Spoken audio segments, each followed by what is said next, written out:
Political Free Agents Podcast, and we're back. This isn't going to be a long episode because, hey, it's holiday, got stuff to do. So I'm just going to be here briefly just to talk about a few things. Those of you joining us on YouTube, please hit the like, hit the subscribe below. Heads up, I am having a few video issues where I'm getting a little lag here and there. So it is what it is. I'm going to stop fighting it because I'm against a time window right now. So we're just going to continue to roll through. So we're going to touch on a couple things real quick, and I'm going to let you guys be on your way. Or, y'all know how I do by now. I say I'm going to be quick, and I get up out of here and don't hold you long, and next thing you know, it's 50 minutes. Uh, but I'm going to try to do my best to keep this one pretty tight. All right, so I wanted to talk real quick about what's going on in the crypto space. So cryptocurrency, if you don't know, you haven't followed, is basically a digital currency. There's a whole bunch of things surrounding that. I'm really giving you like the bare minimum definition of crypto. But essentially, think of it like a digital currency, Bitcoin being the most popular. And so what we actually saw here, this is the chart for XRP, XRP US on the Bitfinex exchange. And XRP, we talked about it recently, is being sued by the SEC for illegally selling securities. Now, they've fought this, has actually been deemed to not be a security in other countries as well as the US. But there's a bunch of kind of some shady stuff going on with the owners owning a whole bunch of XRP and then they kind of offloading it. It's all these little nuances and things. But that happened right about this point here when XRP was starting to go up some more. And you see what's happened since then. We've basically seen this thing, drop. I mean, this is a pretty big drop here. And so I bring this up to say, this is not just an XRP attack. The current administration is actually trying to, and I think we mentioned this on the last episode. The current administration is actually trying to, and specifically Mnuchin is trying to track all cryptocurrency wallets. They want to track transactions in and out. The two key numbers are $3,000 and $10,000 that they're trying to track, which is interesting because you could have bought your XRP at 20 cents and it could be worth $300. But if your XRP or Bitcoin or whatever, if it goes up and now all of a sudden it's worth $3,000, like tracking that becomes a little more nuanced and you can just kind of see how they could abuse this. And it's very likely that they're going to abuse this greatly. So it's it's not massive news, to go crazy about and oh my God, they're trying to get over on us sort of thing, because it isn't there just yet. But this is something that they're actually pushing to do, and they're going to continue to try these things. We were talking in our private chat earlier, and Mike was saying that basically in the Biden administration, he's anti-crypto, or he's going to be anti-crypto because Biden is establishment, and the establishment hates crypto. And, my retort was they all hate crypto because they basically want to render under Caesar, right? Why do you think they want to track transactions over 10,000? Well, that's the gift limit. I can give you $9,999.99 without informing the government. But the minute I give you that extra penny, now the bank that it deposits into has to inform the government. There's also like tax implications for me if I give more than 10,000, or tax implications for you. So all those things, right? Now they want to do that with crypto because they see the future, that these transactions are happening outside of the purview of the government. So render under Caesar. That's what it boils down to. So keep an eye on it. Even if you don't have crypto, if you don't own crypto, this is just the government trying to control us at another level, right? These are things that are coming down the line. You might as well get used to crypto. It's coming. It's going to stay. But these things are coming down the pipe, and they're trying to get their fingers in everybody's stash here. So also, what's been happening with Trump's veto of the defense bill. Now, this is something that, I came out and I said early, like, he's going to lose this. They can veto his veto, basically. They can override his veto, excuse me. And so that's what basically happened. Now, when this happened, this was Trump coming out, and he was actually saying that it wasn't a good deal and we got to do all these sort of things. But it boiled down to Trump basically wanting Section 230 to be removed, which we've covered before. And he also is trying to keep the Confederate statues and militaries in place, right? So let me actually come off the article real quick. Let's come back to video here. So this is important, right? Like, this is important enough to veto a bill. We want to keep Confederate bases named after losers, number one, and number two, after people who wanted to subjugate people, right? Now, do you really care? Right? Like, I've talked to several people in the military, some veterans, some that are currently in there. Would they care if, let's say, Fort Bragg changed their name, or Fort Hood changed their name? Like, if they change it to anything, doesn't matter. If it wasn't even for this, if it wasn't wrapped around any sort of Confederacy, conversation or anything, if they changed it to Fort Patriot, would you care? If you wouldn't care, why do you care if they get rid of this particular history that was put there for nefarious reasons? Why would you care? Right? Now, I can completely understand the argument that some of these people were great at their job and, blah, blah, blah, but we're honoring them, right? We're honoring people who fought for the subjugation of other people. This shouldn't be a hard sell, right? Like, it really shouldn't be a hard sell to say, you know what, let's go ahead and let's change the name, right? Let's remove that portion of that history from being honored, right? We can still talk about what this particular general or that general did in the fight. We can do that, but we don't need to name things after these people. Let's just be real. We don't. There's not a Crispus Attucks, Fort Crispus Attucks sort of thing, right?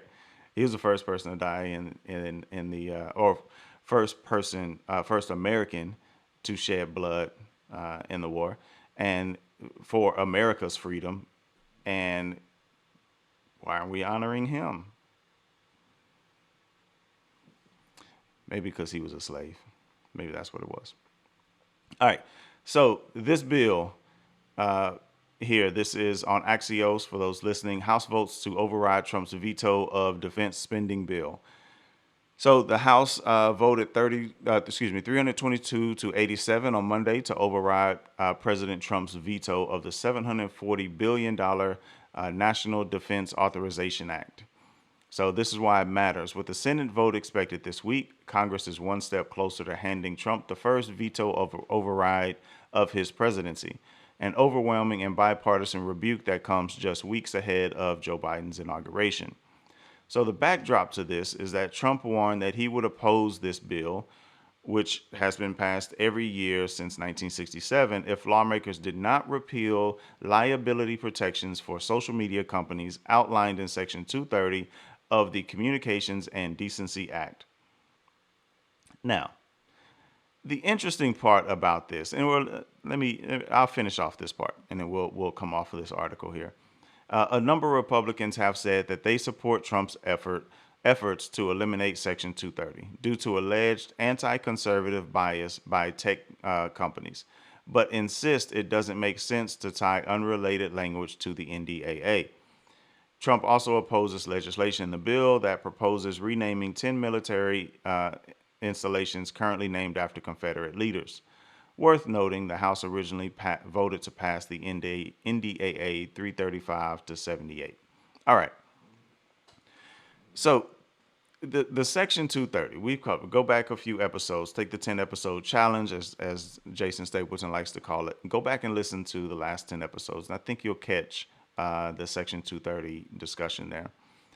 If not, look up Hannah Cox on Twitter. She probably posted it on Facebook as well, but she has an article linked, I think it's to fee.org, FEE.org, where they're talking about Section 230.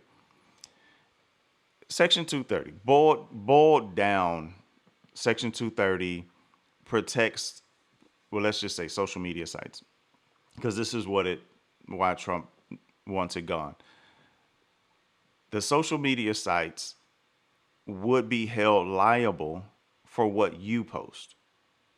Yes, what I post and what you post, they can be sued over that if Section 230 didn't exist.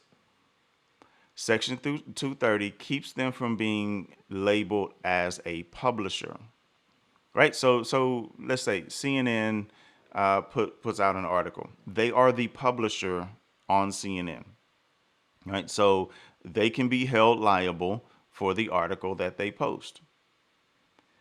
I put out a tweet, something random, didn't go through an editor. I didn't talk to anybody at Twitter. I didn't get approval. I just came out and said, blah, whatever. Pick your topic. I was going to make up some things, but go as far as you want to go in your mind about the things that get posted on social media. Twitter could be sued if Section 230 didn't exist. Just think about that. So now let's think about what happens if you repeal Section 230 and just like blanketly get rid of it. What happens then? Well, Twitter has to change their business model. Facebook, Parler, all of them, LinkedIn, every single one, Instagram, everyone, TikTok, they all have to change their business model. And what do you think is going to happen to censorship? You think you'll be able to come on there and just bash the president, no matter which president it is? No, no, especially not Trump. He's too litigious. He'll come out and start suing people left and right.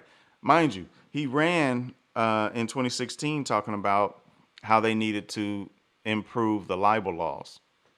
Or his way of improving libel laws was to make it easier for him to sue for libel, right? So let me put improve in air quotes, right? So if he wants to get rid of 230 because he's mad, literally, and this sounds like I'm joking, it sounds like I'm making this up. I'm not making this up. He wants to get rid of 230 because one day Twitter was trending. And I can't remember the specific trend, but I know one of them was about Diaper Don. And, because they say he wears diapers and, he kind of farts and craps himself regularly while he's walking around. One of the people from The Apprentice came out and basically confirmed and said, yeah, you can see it. And then people started scouring pictures and they were like, oh my God, is that a diaper line? Anyway, it just went viral. So he got mad. He started getting angry that Diaper Don was happening, and he's like all the trends on Twitter are anti-Trump and all this. So like it's all about his ego.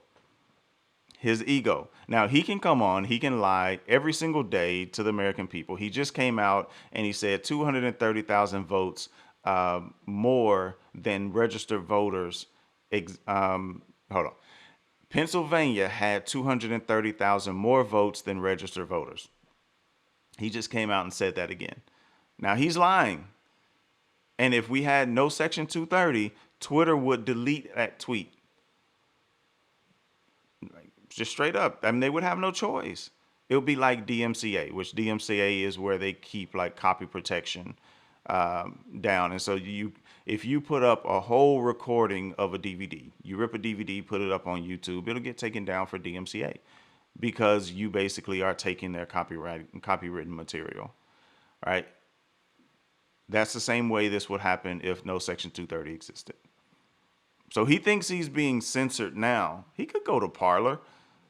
Like, why not go to Parler? If you think you're being censored as a conservative, because you're conservative, you are such a victim.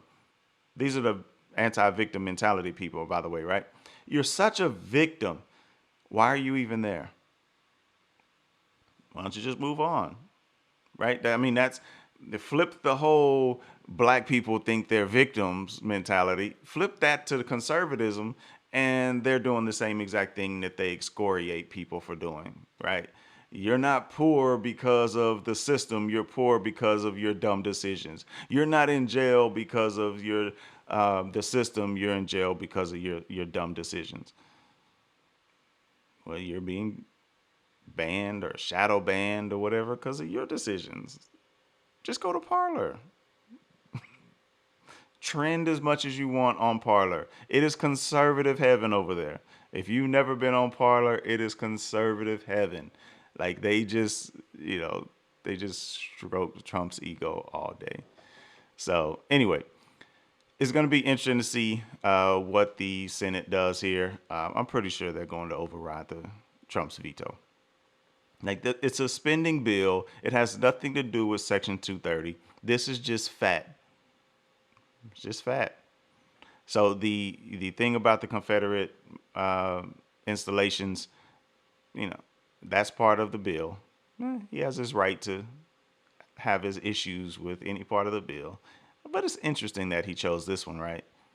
Mind you, Trump, Captain Bone Spurs, never fought a day in his life, has people out here dressing him up in old school military garb that has Benedict Arnold trending because he looks like Benedict Arnold, has his hand on a gun and all this sort of stuff. These same people think Trump is this big warrior who avoided the draft, I think 5 times due to his bone spurs. Has no history with the Confederates, mind you. His family came here after the Confederacy had already lost. No history with them. So who is he actually fighting for? Is he fighting for America's progress? You know the answer to that. All right. This is something that we had mentioned recently. There were cases that had shown up in, I think it was France and Europe. And so Colorado now reports the first known U.S. case of new coronavirus variant. So we mentioned this last week that basically H1N1 had the same thing where we started seeing variants come out. And so we're not sure where this goes and how this ends up playing out. But this is something to just take note of, especially because, again, these lockdowns are likely to happen again. So you need to be aware of what's going on. So that way, if they do happen, you're solidly in the position to be able to, be prepared to do what you need to do financially in this situation. So if you can, and you're about to get a stimulus check, however, whatever the amount is, if you're able to get one, if you don't need it right now, you might want to store that up a little bit because it's likely that we may hit a lockdown and you can't trust government to come through again. So here's why it matters. It's the first known U.S. case of the variant, which was initially discovered in the United Kingdom. A non-peer-reviewed study of the Center of Mathematical Modeling of Infectious Diseases, blah, blah, blah, blah, blah. It's 56% more transmissible than other strains. The British government previously warned that a new variant could be up to 70% more transmissible. Of note, there is thus far no evidence that the new variant is more deadly, only that it appears more transmissible. There is also no evidence that COVID-19 vaccines will be less effective against the new variant. So again, this whole COVID thing, said it from the jump. The reason why we shut down was not because of COVID in particular, right? Like that, oh, it's so deadly we have to shut down. It's because we didn't know. That's what it boiled down to. It was uncertainty. We don't know if this thing is deadly. If you rewind back to February and March, it's just uncertainty. So when you're uncertain, you don't know, you're taking advice from people who also really don't know, but they're familiar with the coronavirus type viruses like H1N1 and those sort of things, then we start kind of following that guidance, but they didn't know. They weren't sure. They had no particular idea how to stop this thing. They didn't know how deadly it was, right? So if they don't know, then it's important to understand that that uncertainty is why we shut down the way that we did, because gotta try something. We can't just sit back. So keep an eye on this, because we're right back in the land of uncertainty, and that could lead us right back to the same thing of lockdowns and all this sort of stuff. All right, so COVID relief.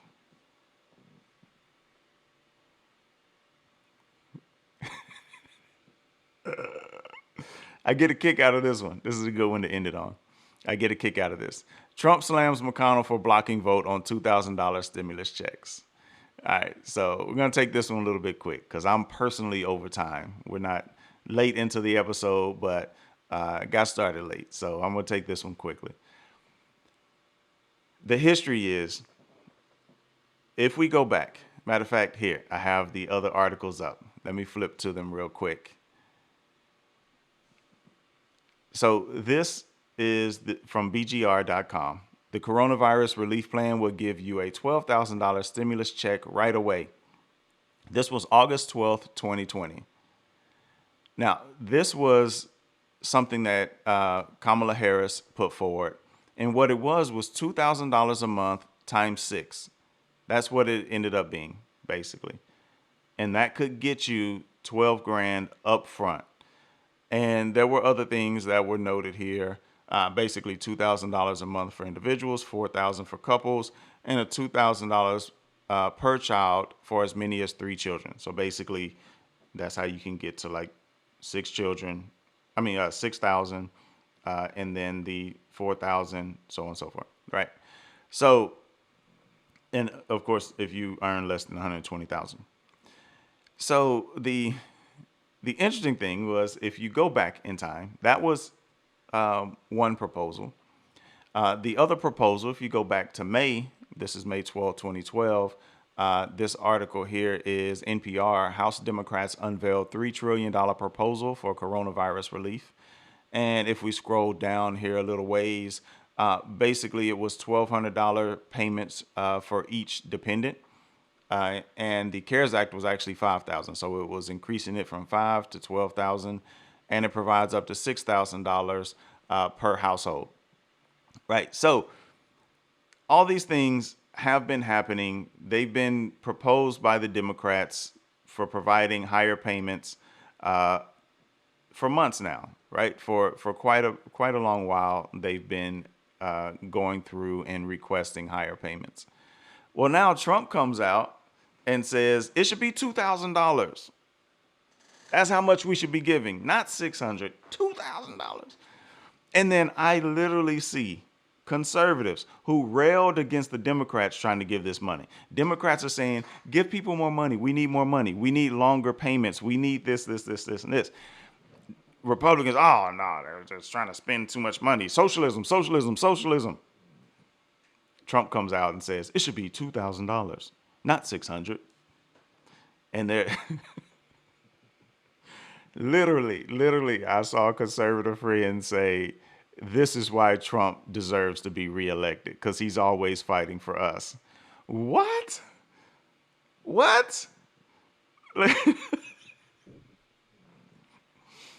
Y'all crack me up with this, man. Y'all got to stop being fans of politicians. Y'all really do. Y'all really do. Y'all got to stop riding with Party, because when you ride with Party, you have to deny the Democrats when they say it and promote your people when you say it. And when you do that, you, sir, you, ma'am, are a hypocrite. There's no way around it. There's no way around it. Unless you say, well, I've dug into it and I've learned, yeah, I was wrong then, right? But if you try to still err on the side of the Democrats were wrong, they wanted socialism, and no, my guy's right, you're a hypocrite. You're just playing party politics, and we have no use for you if you're just doing that. It's not useful. All right, so this is back on Axios about Trump slamming McConnell about the $2,000. So President Trump has demanded that the payments be increased, creating a rift between him and Senate GOP. Trump tweeted, "Unless Republicans have a death wish, and it is also the right thing to do, they must provide $2,000 payments ASAP." Now, I'm not really sure if Trump is saying 2,000 per person, 4,000 for a couple, and 2,000 for kids. I'm not sure if he's going and trying to take the Democrats' plan and paint it as his own. I don't know.